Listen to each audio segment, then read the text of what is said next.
राधा रानी भक्त गुलाब सखी। श्री बरसाने में प्रेम सरोवर के मार्ग पर एक समाधि बनी हुई है, जिसे हर कोई गुलाब सखी के चबूतरे के नाम से जानते हैं। एक भक्त का नाम गुलाब था। गुलाब एक गरीब मुसलमान था। श्री राधा रानी सब पर कृपा करती है, ये बात सभी भक्त जानते हैं। गुलाब बरसाने में श्री जी के मंदिर में सारंगी बजाता था, और जो पैसा मिल जाता था उससे अपना पेट पालते थे। इसकी एक बेटी थी जिसका नाम था राधा। जब भजन कीर्तन गायन होता था तो वो लड़की बड़ा भाव विभोर होकर राधा रानी के सामने नृत्य करती थी। जब कन्या बड़ी हुई तो लोगों ने कहना शुरू कर दिया, गुलाब अब तो तेरी बेटी जवान हो गई है, अब इसके लिए कोई लड़का देखना। तो उस भक्त ने कहा कि राधा रानी की बेटी है, जब वो कृपा करेगी तो शादी हो जाएगी। मेरे पास इतना पैसा नहीं है कि मैं व्यवस्था कर सकूं। लोगों ने कहा कि तुम लड़का तो देखो, व्यवस्था हम कर देंगे। तो उस भक्त गुलाब ने एक लड़का देखा और बेटी का विवाह कर दिया।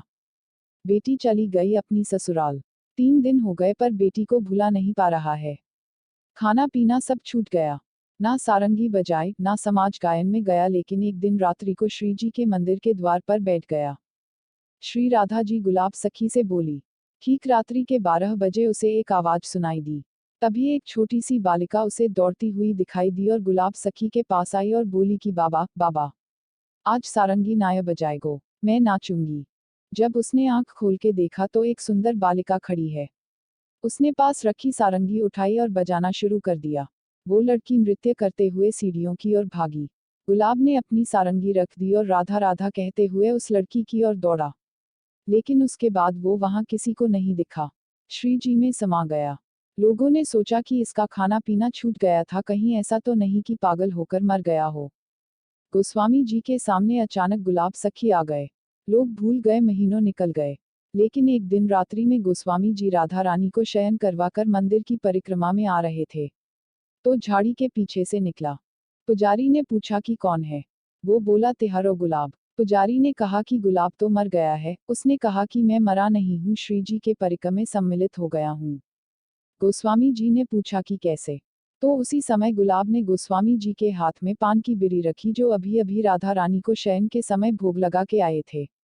इतना कहकर वो झाड़ियों के अंदर चला गया और फिर कभी नहीं दिखा। आज भी बरसाने में गुलाब सखी जी की समाधि है, जिसे गुलाब सखी का चबूतरा कहते हैं। आपके मन में यह प्रश्न हो सकता है कि उसने अपनी बेटी को याद किया था तो उसकी मुक्ति कैसे। राधा कोई साधारण नाम नहीं है, ये महाशक्ति का नाम है। इस नाम की महिमा वही जान सकते हैं जिसने इस नाम को लिया होगा, इस नाम के संग जिया होगा। जो राधा नाम लेता है उसके आगे भगवान विष्णु चलते हैं, पीछे भगवान शिव चलते हैं। दाहिने इंद्रवज्र लेके चलता है और बाएं वरुण उसके ऊपर छात्र लेके चलता है। यदि राधा नाम भूल से भी निकल जाए तो भी राधा रानी उसे अपना लेती है।